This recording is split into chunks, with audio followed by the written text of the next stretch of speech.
Welcome back to WagerTalk.com. I'm Marco D'Angelo, joined in studio with Bryan, Leonard, and Cris from Vegas Synergy. We're going to break down college football, and we're going to get it started off. Big 12 action, guys. We've got TCU at Kansas State. This is going to be Chris's best bet. So, Bryan, I'm going to come to you first. We've got undefeated TCU travels to play Kansas State.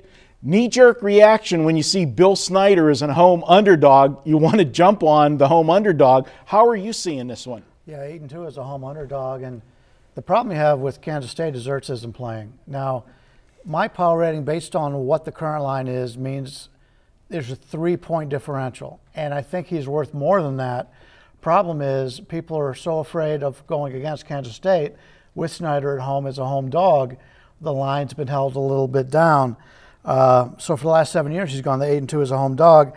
Delton's playing. Delton's a better runner, not as good of a passer.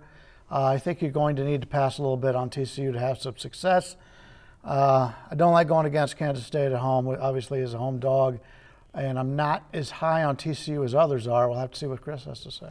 Yeah, you look at TCU and you hit the nail on the head. If you're going to beat TCU, you got to do it through the air. Last two games, they've given up significant yardage through the air, but that was against Oklahoma State and West Virginia, two teams that know how to throw the football. That's not Kansas State's forte. Cris, this is your best bet. How are you seeing it? Well, you guys said the right thing. I just went wow on this. TCU's giving up 50% through the air. I mean, that's just an amazing statistic on how good their defense is against the pass.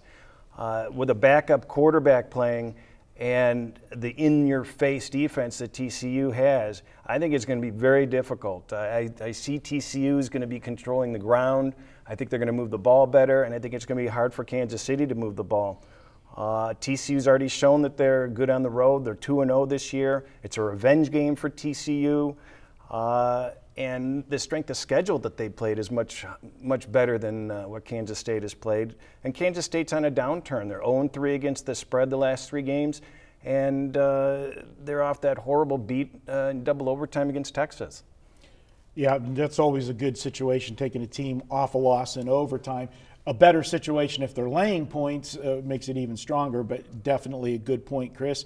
Well, there you have it. Cris is going with TCU. You're going to lay the points on the road with TCU. I can't disagree with you on this one, Cris. I'm sure I'll find one or two that I can disagree with maybe, but I agree with you on this one. And guys, if you want to get a 7-day all-access package, look at Wager Talk. Pick your favorite capper. You can get any capper 7 days, all of their plays. You've got college football, NFL. You've got baseball playoff action. We got hockey action going. And basketball, NBA is just around the corner. Check out a 7-day all access. It's the best deal going at WagerTalk.com. We're going to be back with more at Wager Talk.